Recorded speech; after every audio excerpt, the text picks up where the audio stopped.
whenever you're ready, ready to present. Okay, would you like me to begin now?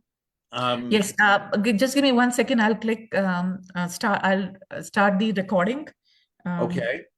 Like as soon as your recording started, you can go and present. And I'll do the opening prayer, which and then click the record button. I don't need to record the opening prayer, but it's part of our protocol when we begin the sessions. It'll only take like less than 20 seconds. And we remove the glasses. Welcome to everyone for this sociology class and microlearning with Dr. David. I'll do the opening prayer. Notavinan se manto sabehininan, wichihinan mina, kanaway minan, anoch kagasigak.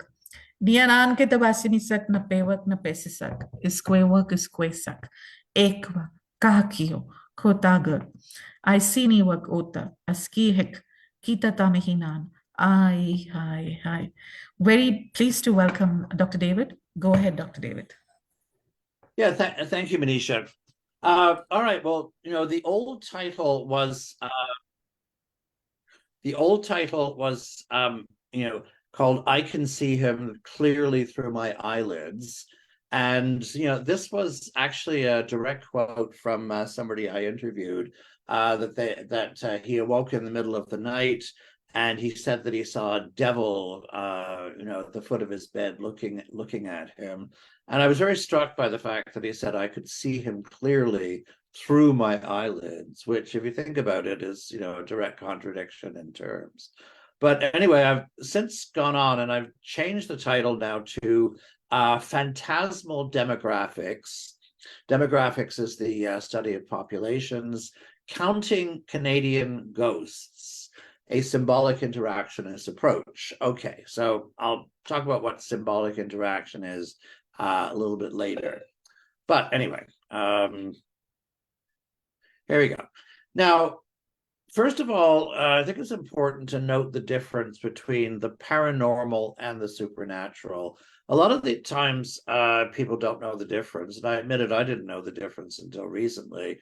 But there is quite a difference. The paranormal is that which is not understood by science, but might be in the future with further knowledge. For example, there's no evidence that we've seen aliens coming from other planets. But, if we did have aliens coming from other planets, then obviously they would be understood by science. They would be biological biological entities, and therefore understood by biology and everything else. Now, the supernatural is that which can never be understood by science because it operates under totally different rules. And then there we have vampires, werewolves, and zombies, right? Vampires can rise from the dead and live forever. Werewolves can change their shape, and zombies rise from the dead and live forever. I'm not sure, but this is completely out of science. Now, a ghost is the spiritual essence of a deceased human being or other animal. There are ghost dogs been spotted and this sort of thing. Synonyms: an apparition, a specter, a phantom. So my question is, and don't answer it, but see if you can answer it to yourself: is a ghost paranormal or is a ghost supernatural? For example, major religions in the world do not acknowledge ghosts. I mean, Christianity does not acknowledge ghosts. They basically say you're in the grave, never to return. Islam, the second largest religion in the world, does not acknowledge ghosts. So it starts with this paradox. There is no empirical evidence that ghosts exist, and I do say empirical. That which is detected by the scientific method.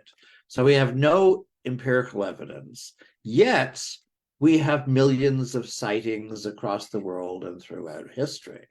So if a ghost doesn't exist, why have so many millions of people seen one or felt one? There's so many, many, many eyewitness accounts in the world. So that's the paradox that I began my research with. Now, ghost beliefs are incredibly common. Here's a couple of surveys. The Chapman University survey of American fears 6 years ago. 58% of Americans believe that places can be haunted by spirits. All right, so that's 6 out of 10. Pew Research Center, very reputable centers, 18% of Americans, that's 1 out of 5, believe that they have either seen or been in the presence of a ghost. Okay, so very, very common beliefs. Now, I was guided in my research by W.I. Thomas. He's a sociologist and was quite famous in the 1920s, but he said something very, very profound. And if you think about it, it becomes very, very true. If people define situations as real, then they're real in their consequences. For example, if you believe that ghosts are real, then they're going to affect your life, right? So how do ghosts do this? When I've interviewed people, and I'll get into the interviews in a minute, ghosts have intruded upon people's privacy. You know, they've walked into the bathroom and this sort of thing. There's one incident, a woman claimed she was pushed down the stairs by a ghost. Several people said scratches were left on their backs. Another one, a ghost refused to leave the house. Ghosts have turned on radios and microwaves in other rooms. That's been other claims. And one guy said that, you know, dishes flew out of the cupboard and hit him in the head, you know, which is an actual poltergeist. But I'll get into that in a minute. But others have been comforted by ghosts, you know, that they've lived with ghosts in their house for years, as they claimed, and it's a comfort to them. You know, one man said he was very comforted by regular visits from his mother. He used to come and talk to him and this sort of thing.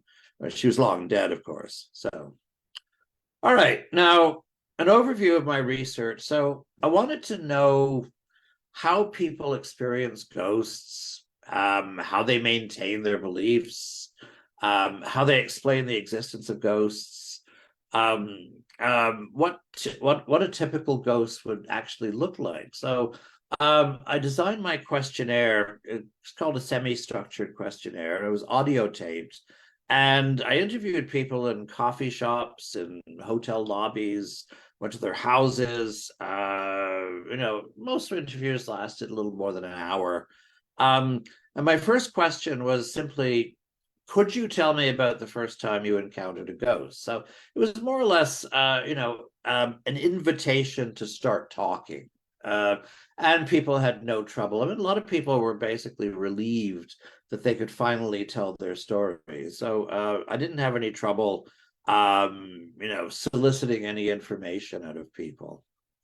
I interviewed 38 people, and this is what they looked like. 24 were female, 14 were male. The youngest was 19, was a European girl traveling the world. The oldest was 87, a recently widowed woman. Average age of 48 years. That was the mean age of them. In terms of race ethnicity, 32 white people defining as white, 4 indigenous people, and 2 Latino people. Latino, no, they're both male, Latino. National origin, all but 32 were Canadian born. I asked about marijuana and alcohol use because I could basically hear the echoes of people criticizing me after my research is done and saying, yeah, they were drunk, or yeah, they've probably been smoking something, you know. So I actually asked that, and marijuana use was negligible. 26 had never touched marijuana. The remaining 12 only occasionally. You know, I smoked it once in high school and this sort of thing. Alcohol use, One did not drink at all. He defined himself as an alcoholic. 36 said they drank socially, and we know what that means. It's like if you're at a dinner party, then you have a glass of wine, and that's it. And one said he drank moderately. He was in a band. Education, they were a pretty highly schooled group. 30 of them out of 38 had some degree of university. 14 had bachelor's degrees or higher, right? So quite an educated lot. Their occupations, I interviewed a police officer, I interviewed a medical doctor who's a general practitioner, I interviewed a couple of nurses, a journalist, and you got to figure that these people had been trained in observation. The police officer obviously trained in observation, certainly the doctor and the nurses. So, not somebody, to go into flights of fantasy, right? But there were, some people have special characteristics. 8 people claimed to have a gift. They were empaths. They could feel what others feel, and they could feel ghosts around them. Sensitive, sort of similar thing. A professional clairvoyant. She made her living. You'd give her your credit card number over the phone, and she would, tell you all about your life and your future and things like that.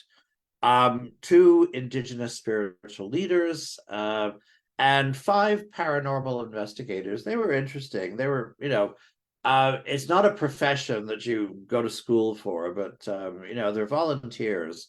But any larger city is going to have sort of a ghost busting team, and you could call them up and you say, well, I've got a ghost in my house. And they would tell you to go to a hotel for the night, and then they would sit up in your house all night with some very sophisticated equipment, and tell you what the results were, see if they could detect anything. So they're probably in every major city in North America at this point. Okay, so phantasmal demographics. So here I have 38 people. And they mentioned 212 ghosts, and as well as 21 other paranormal entities. Okay. So they also mentioned 1 energy cloud, 5 angels, 3 goblins, 6 balls of light, 2 spirit guides, 3 demons, and 1 alien from outer space, right? So I looked at that, and I decided not to look at the other entities for a while. So I looked at the 212 ghosts, and I wanted to do some demographics on them, right? Now, of the 212 ghosts, 17 were animal ghosts, 8 dogs, 7 cats, a horse, and a rabbit. So I subtracted those, and I'm left now with 195 humanoid, human-like ghosts, described as human-like, whatever term you like to use, right? So I figured, okay, I would consider this to be a bona fide population, and I'm going to do some demographics on them, just some descriptive statistics. So first of all, we start with sex and gender. What was the sex of the ghosts? You just see male ghosts or female ghosts.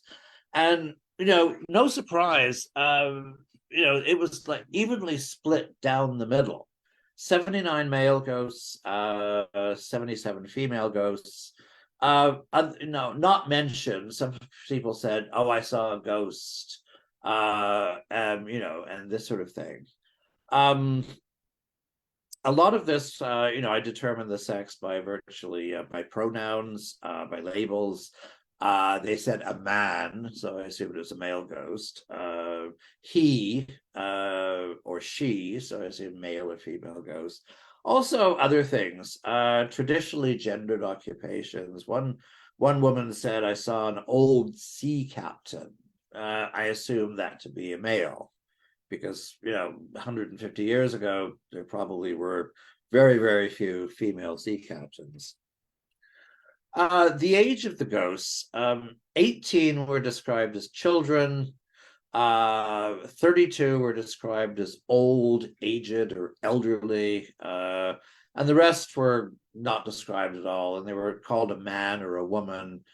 So I assume that they were just adults. Of course, they could have been, very old adults, but the only thing I know about them is that they weren't children because they were described as a man or a woman, right? So, some crude statistics there.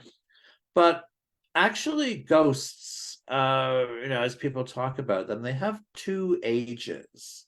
And I called these the de jure age and the de facto age. So the de jure age is how old they were when they died, and the de facto age is how long they've been ghosts. So presumably, if you died at the age of 18 100 years ago, your de jure age is 18 and your de facto age is 100. Now, we see that over and over again. There was one story of the 1950s in York, England. It's a place I actually went to visit. It's in the middle of England somewhere. But there's a story of a man seeing Roman soldiers march by inside a governor's house. Now, obviously, those soldiers had been dead for 2,000 years, so their de facto age would have been 2,000, but they were obviously of military age, and they were they were like 18, 20, 25, or whatever military age was back then. Others basically said she was wearing period clothing, Victorian dresses, older hairstyles. And in that sense, it was a ghost from, say, 100 years ago or whatever. It also suggests, that people believe that ghosts are forever in the clothing that they died in. If you die in your nice dress, then you're forever in your nice dress. If a Canada Post delivery person dies in uniform, presumably they're in that uniform for the rest of their lives. So, we'll see. Now, the race. Race is a pretty salient category in our society. We notice it, we talk about it. We still have racism, unfortunately, in our society as well. Statistics Canada measures race, and I think they have like 200 different ethnic categories, every 10 years. So I thought it was important. So I did look at the transcripts, and I saw if I could determine the race of the ghosts. Well, only 5 ghosts out of 195 were talked about in racialized terms. So there were 3 ghosts described as Chinese. They were wearing Chinese masks. There was one man described as Asian, and there's another man described as either Chinese or Japanese, and he had a Mandarin collar on. So, but these were the only, and it's not so much race as it is ethnicity, right? But these are the only descriptions. Now, reasons for this, I think ghosts are possibly described as white or light, white, shiny apparitions. So that might have had something to do with it, although I don't really think so. We also live, because we live in a society that remains racist. I think it's a society of default whiteness. We just assume people are white when we're often wrong. And also, like traditional ghost lore, the past 100 years is centered around Caucasian ghosts. But one would assume that if you see, if you grew up in China and you see ghosts in China, that they would have Asian features, and if you saw a ghost in sub-Saharan Africa, that they would have black features. So, but in Canada, it was absolutely not mentioned whatsoever. That's interesting. Relationships. Okay, so more female relatives visited, their living relatives than males. Mostly it was grandmothers. If you look at other relatives, 1, 3, 4, but there were 9 grandmothers and there were 7 mothers. The next category coming to visit. One man, and he was an indigenous man that I interviewed, described himself as an alcoholic who had not drank for 25 years. But he said that he loved to drink when he was younger, and he typically got drunk all the time, and he chain smoked cigarettes. And then one day, he woke up in the middle of the night and he saw his grandmother, long dead, sitting on the edge of his bed. And the grandmother said, I want you to give up smoking, I want you to give up drinking, and I want you to be an example to the people of your community. So he said the next day, he never took a drink again. He gave up smoking, which is a tremendous achievement. And he became a completely different person. So that's an example of belief in ghosts. Whether this happened or not is not up to us to say. But certainly the belief in ghosts changed this man's life entirely. So, quite comforting. Known others, Arthur Conan Doyle. He was a great paranormalist. Conan Doyle is one that wrote all the Sherlock Holmes novels. So one person conjured up the ghost of him. Jesus Christ was spotted, and 3 friends. So there we go. Location, where do you find these ghosts? 98 were found in your own home, person's own home. So that's half of them. Other person's home, 16%. Other location, and if you look at the other location, it's just virtually everywhere. Office, church, apartment building, grocery store, barn, funeral home, lake, etc. And then not mentioned only 7% or 8%. But I didn't tabulate the time, but it's no accident that half of these ghosts were spotted in one's own home. Most of those seem to be in the bedroom, and most of those seem to be at night. And what does that tell you? It may have been some things like waking dreams, or or night terrors, or things like this. But this is the most common area, in your bedroom at night. So there we go. All right, some other interesting things. Got about 10, 12 more minutes here, so bear with me. Buffering, boosting, and bolstering. It took me a while to come up with these terms, and I kind of liked them because they all start with B. But anyway, the way people told me their stories, they knew that they were telling me stories that defy belief. A dish flew out of the cupboard and hit me in the head. I saw lightning bolts from the ceiling in my living room. A pallet in the basement suddenly went from one side of the room to the other. There was a ghost carrying his head. I got that too. So, these stories are, they defy belief. And I think we know, if you know that you're telling a fantastic story, I don't know, you're telling somebody, on my way home, I saw a pink elephant in the field or something like that. You know that people are not going to believe you, right? They're going to say, sure, yeah, you were dreaming or whatever.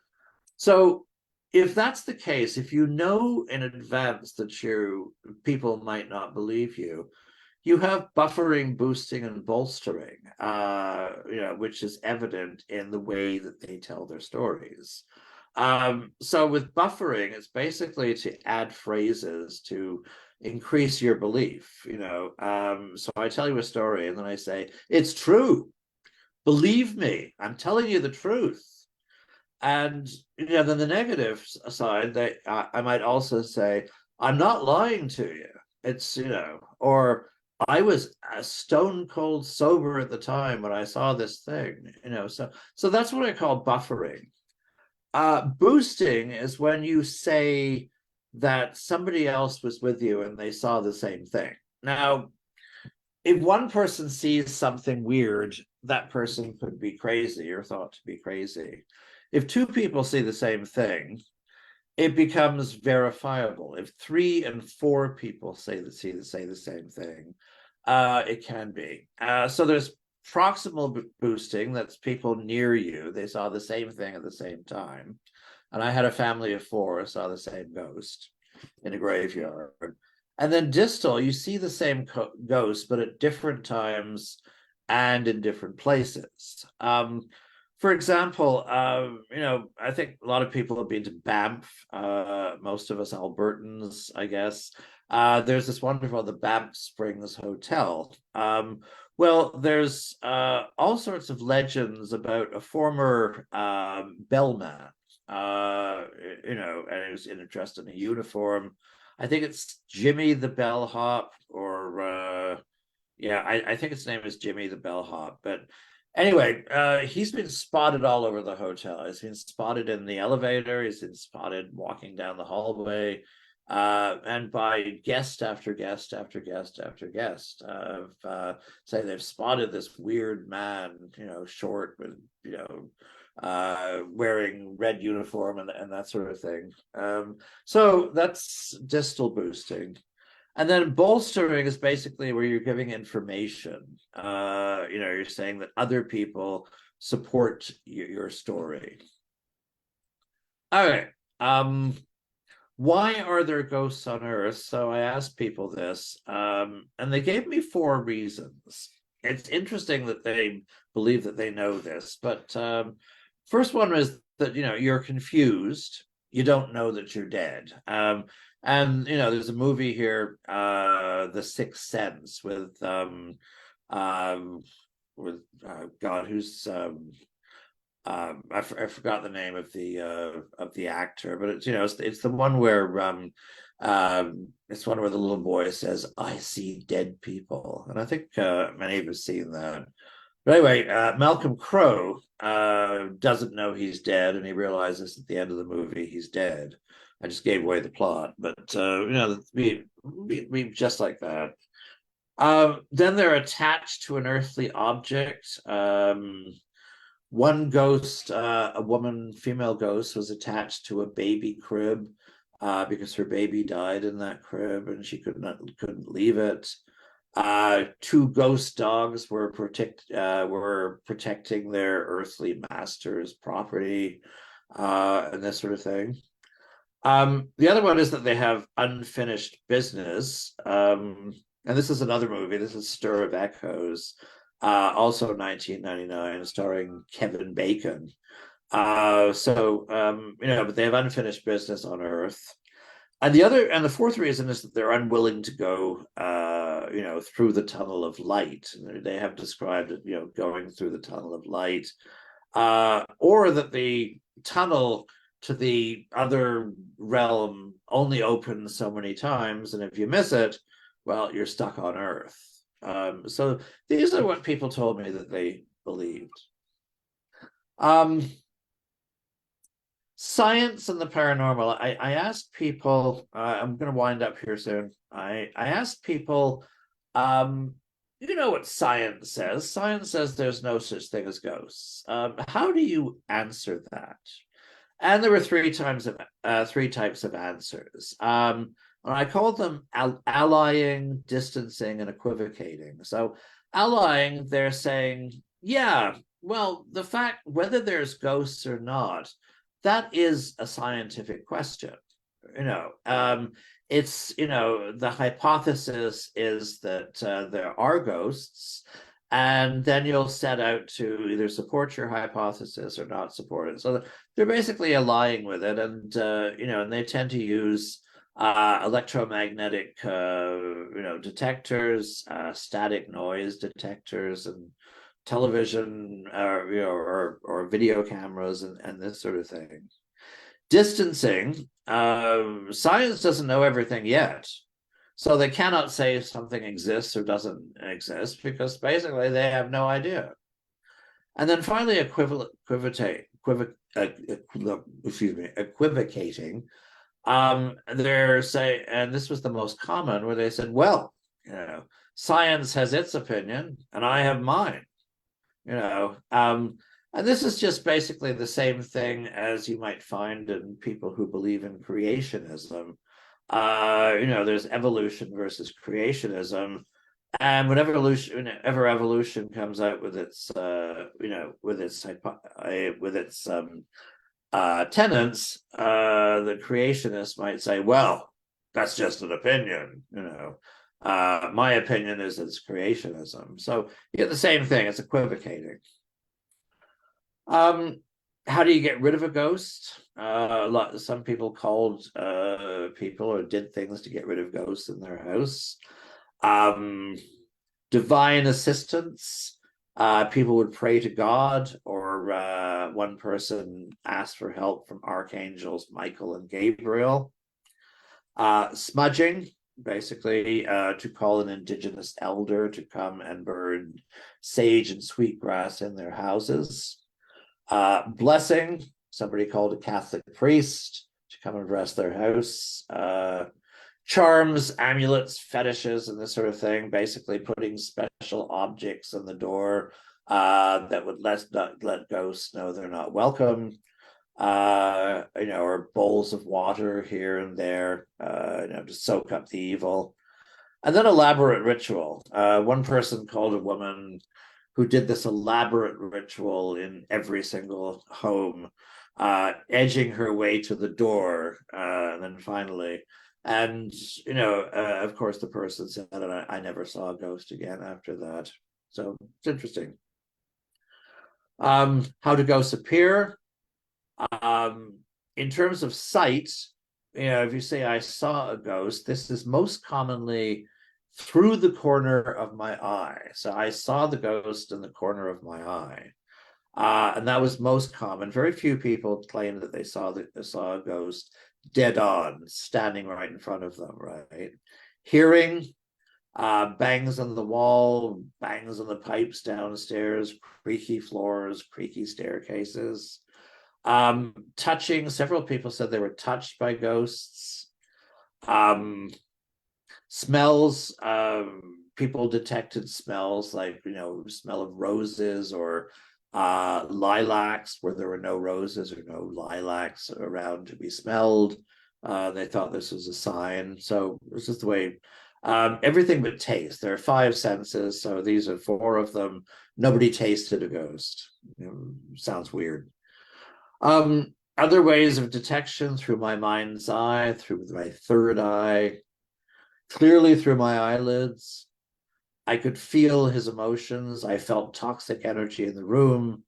I felt something behind me. It suddenly became cold, etc. These were the activities that people reported. Sometimes people, said that ghosts were just there. Activities, there's no physical disturbance. The ghosts are just there. They're walking, they're floating. Maybe they're singing. One was stomping his feet, and that sort of thing. Then there were activities geared towards the observer, and that's where you get touching. So ghosts have touched people's feet, their hair, their cheek, their shoulder, etc. Physical disturbance, these are your actual poltergeists, things happening in the room. And most commonly, it's turning things on and off. Suddenly the radio went on in the other room. Suddenly I heard the microwave, and I ran into the kitchen, and the microwave was on, and it's also stuck on 0. Numbers were not going down, or etc. So stuff like that. The lights flickered, the lights went on. So that was the most common. There were lightning bolts in the middle of the ceiling. One guy said his bed levitated as he was lying in it, went, in the middle of the, right up about 2, 3, 4 feet. A door slammed, heavy pallets suddenly moved across the room, and dishes flew out of the cupboard and hit a guy in the head. This was from across the room. And then there was the physical intrusiveness of the ghost. Ghosts left scratches on people's body. There were 3 cases of that. One case of a woman being pushed down the stairs. 3 cases of women in their beds being shaken awake. Hair pulling, grabbing and pulling. One ghost tried to rip off a woman's purse in a church. So that was interesting. Talking ghosts. If you look here at the, what I put the red asterisk on, I'm on the wind, I'm on the wind. Pay me, revenge, revenge. Often auditory, where we hear noise and static, and we hear patterns and things like that. Very often they become very repetitive, right? So this is an indication of perhaps it's an auditory hallucination. From there onward, the sociologist, this is my last point, the sociologist is unsophisticated tourists. I basically, rather than went in and judged people's experiences, whether they were true or untrue, I just suspended that entirely. And I pretended that I was just a naive tourist in a land that I have never been in before, knowing nothing about it, and people telling me about their country, their land.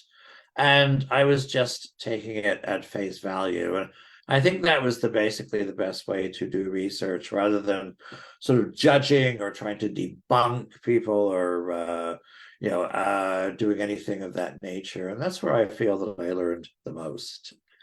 And from there's a ghost for you.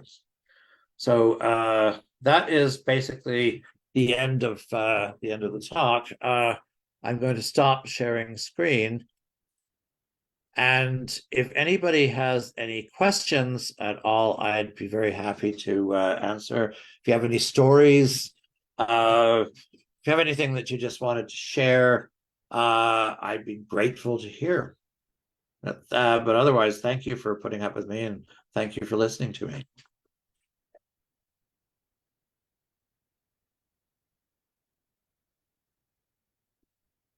Is anybody there? I have a question. Oh, thank you. I thought it was cut off. Yeah, thank you, Justin. So I also have a story, but my question is, have you ever experienced any paranormal activity? Yes and no. When I was 25, my grandmother was in the hospital dying, and we came home. I got into my bed and I suddenly felt very cold, and it was like it was a July evening and that sort of thing. So I thought it was unusual. Then the phone rang about 3 minutes later to say that my grandmother had died. Anybody I've told that story to Yeah. Anybody I've told that story to has said, "Oh, it was your grandmother. She was passing by to say goodbye to you." Um, I thought that was it sounds logical, but I just thought that was too much of a leap in logic, and I've since rejected that as an explanation because there's too many unknowns there. But yeah, that's the only time I did feel something close to paranormal, I guess. Okay, thanks for sharing. Mhm. You're welcome. But I did think that for a long, long time.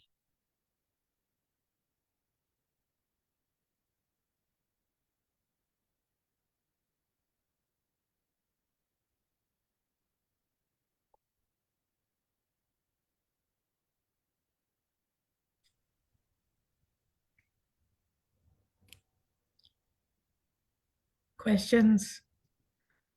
Don't be Comments? shy. I'm sorry, I thought I was talking. But yeah, I had a question. I was Yeah. actually wondering about I was just saying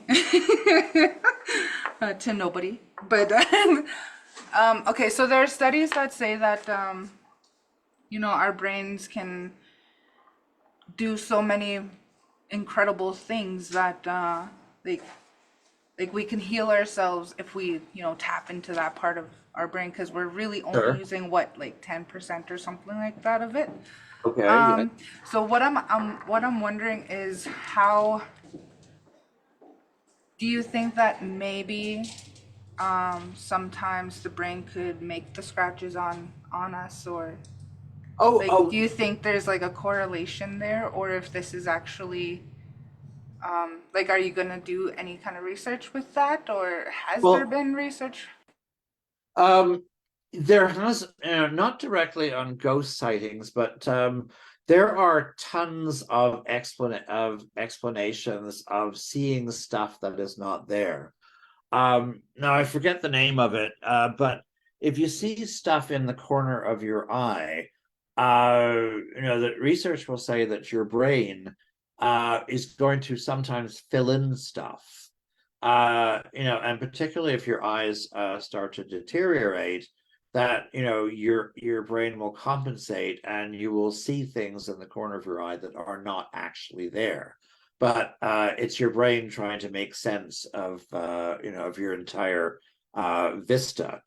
The other thing is, and this is called it's called pareidolia. That's Pareidola. I believe that's the spelling. I might be wrong, but that's where we see patterns in things that, you know, that are just there. And the most typical thing is to see things in clouds. Um, you know, remember Joni Mitchell's song, "Rows and rows of angel wings and ice cream castles in the air. I've looked at clouds that way." So basically, we look at clouds and suddenly we'll see a face.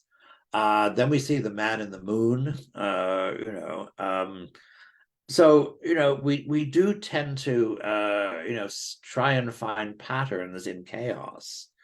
That is probably part of it too. And there's something also called auditory pareidolia, where if you listen to static electricity or static noise often enough, you know, turn on your television, you know, and it's just full of static, you know, and it's going shh like that all the time. Televisions don't do that anymore, but you know, they certainly used to when it was off the air. But you know, if you listen to it long enough, you're eventually going to hear words. You know, and this is basically what happen. You know, what happens to our brains. Our brains try to make sense of it. Whether we're There looking, was a movie about that with Michael Keaton. I think so. Yeah. White noise or something like that. Yeah, and because There he we could go. hear his daughter, I think, or That's I don't right. know. That's right. You know, and of course he couldn't, right? But like, you know, patterns in, you know, the sand of the Sahara Desert, and you know, people see all sorts of things. But clouds are a good example. Yeah, so you're gonna, you know, you're gonna look in, you know, in the darkness, uh, and you know, as you're sitting in your bed, and suddenly you're gonna see a shadow moving, and you know, and your brain might fill in the rest. You know, there's a whole lore on shadow people, you know, that they're lurking in the corner of your bedroom and, you know, hidden mostly, and suddenly you see them. And there's another movie about that too. But thank you, Amarin. Thank you. Are there any other questions or comments? Has anybody here had experiences with ghosts at all? Be very interested to know. Francesca is saying, have you published on this topic or is it still in research phase? Yes, I have published. My book is not out yet, only because I've had some medical issues which are now resolved. But I've certainly got two articles on this, and you can find it, in library database, and both of them are under a journal called Studies in Symbolic Interaction. So I've published two articles on this, and one was what I talked about mainly today: the demographics of ghosts. That we pretend that ghosts are a population, and then we see their age, their sex, and everything else. So that's one of the articles. But anyway, the book will come out as soon as I get a little bit more energy coming around.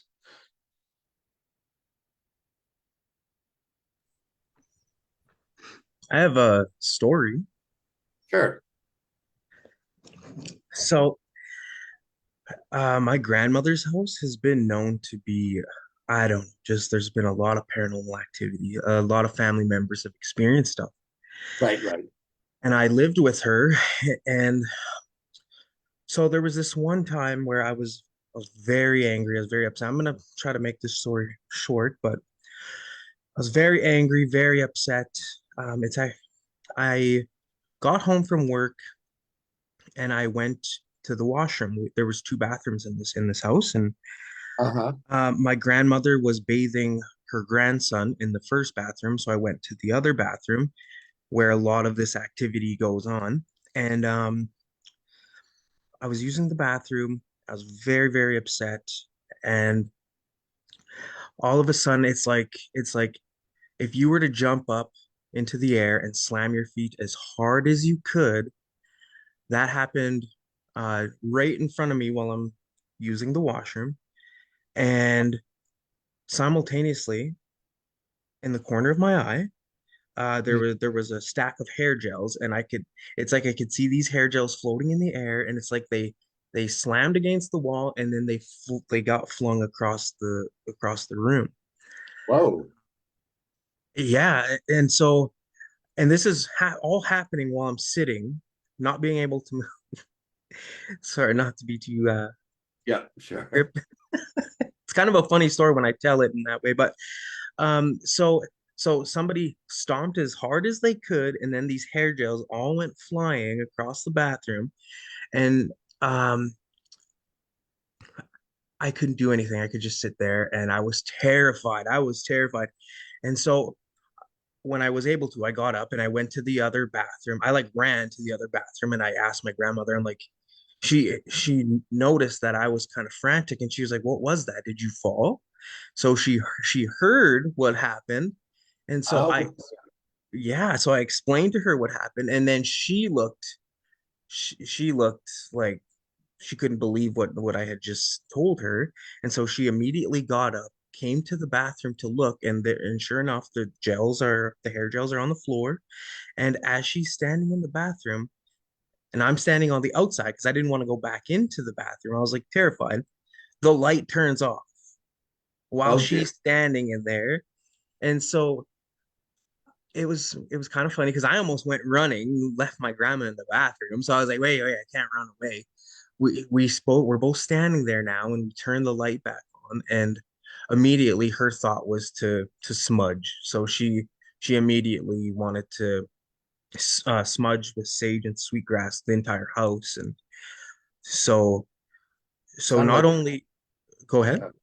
I said it sounded like a good idea. Right.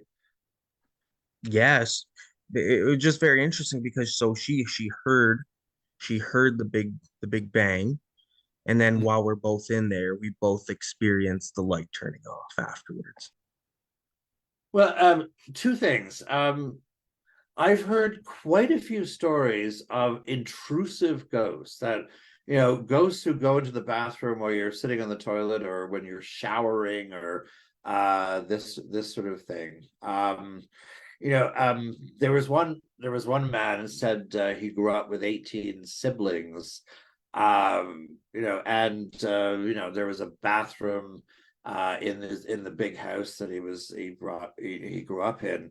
and there was something called the old lady in the bathroom. You know, she lived in the bathroom, and she said that friends came in and they ran out of the bathroom scared. Other people, you know, other women said, you know, I was there, and then I had to say, "Can I have some privacy, please?" You know, so you know, it's not unique. I mean, you know, ghosts do go into the bathroom, and they, you know, one woman sort of like looked at it, you know, as if her, you know, as if her cat wandered into the bathroom. You know, if your cat walks into the bathroom, you know, you're not embarrassed because why? Because it's your cat. So she said, "Oh, well, I wasn't embarrassed. It was just a ghost coming in." You know, sort of, you know, if it was another person walked in, she would be embarrassed. But you know, a ghost is not a person, as it were. But I'm trying to think of, you know, that's an actual poltergeist. That's, you know, that's a physical disturbance in the environment. You know, things moving, things going, you know, noises, you know, and going around. So, but I can say, you know, it's not a unique story. You know, you are in good company. It has happened to other people who've said that. Yeah, so there we are. You know, scary, Justin. Yeah. Yeah. I'd run out with my pants down. I'm not sure. Well, I'm glad I got to share that. Yeah. Hello, I'm going to jump in here. I want to share an experience that I've had. My Sure. grandma and I were always very, very close growing up. And I told her, well, we had a deal with each other that whoever died first, we would signal the other so that we knew we still went on. And when my grandma died, I got some sage and I went outside and I was burning it and saying goodbye to her. I was in a different town, but I received a text message that said, I've got some sage. It said that. And my mom got the same one, but we weren't on the same string. My mom was on a different string with dummy numbers that we called, and it was disconnected. And I just can't, I shake every time I say this story because it was real. And I have the text messages still. Oh my goodness. I've never heard a story like I that. You know, know that's it sounds so amazing. bizarre, but and you know the numbers I'm willing to share with whoever too. I can send screenshots. It's pretty extraordinary, I think. And I just really think it was my grandma. I think those numbers are just for you, Yeah. and nobody else. Yeah, you know, I would keep them secret. Yeah. Who Okay. knows, I might receive another text one day, you know, from them. But I that's wish. fantastic. Yeah. Yeah, I've spoke to her since and asked her to send me more or to give me other signals, and there's been nothing except for right when she died. So, but I just wanted to share with everybody because it's just it's really mind-blowing. I know, I know. You know, I mean, you know, when you get older, and you know you're going to die, you know, you're going to miss. I'm going to miss the people that I love, and I know that they're going to miss me as well. So, it would be nice, you know, to have some sort of afterlife. I just think, I just hope that's the case because it's very comforting to think of that, you know, rather than just sort of severing. That's it, you know, you're done, you're finished, and that kind of thing. So anyway, but yeah, that's a nice story. Thank Yeah, you. you're welcome. Yeah. Are there any other comments, questions? I have one, David. So Yes. especially hearing like Justin's and Carrie's stories, what like I know as a sociologist you kind of approached it like you said, like you know, a traveler in a strange land. Yes. Yeah. Any personal kind of you know, thoughts about how you explain these things, because these sound, you know, pretty pretty strange, right? It's actually a very that was the first article I wrote. It's discomforting. What do you do when you are sitting at, you know, in Tim Hortons and somebody who, is educated, looks very rational, is sipping their coffee, telling you something that defies the laws of physics. What do you do? I mean, I had a man, tell me that he was called into a house to get rid of a ghost. The ghost appeared from outside the bed, from behind the bed. Then two angels descended from the ceiling in a cloud of smoke, and they were 9 feet tall. And they told the ghost he must come with them. And they wrapped their wings around him. And then they descended back into the ceiling in a cloud of smoke. And the ghost was gone. And I'm sort of sitting there, sort of saying, "Oh yes, what does one say to this, right?" But so I first started, having thoughts about what really must have happened. So somebody said, "Oh well, I saw my mother in a portal in the window as I was lying in bed," and I'm thinking privately, you were asleep, you were dreaming, or whatever. But it took me a while and a lot of discipline to just sort of push those thoughts away. I mean, who the hell am I to sort of, listen to somebody's story and then even privately in my mind decide what was really happening, and that they're crazy and that I'm sane, and, put myself in a higher plane of logic or science or things like that.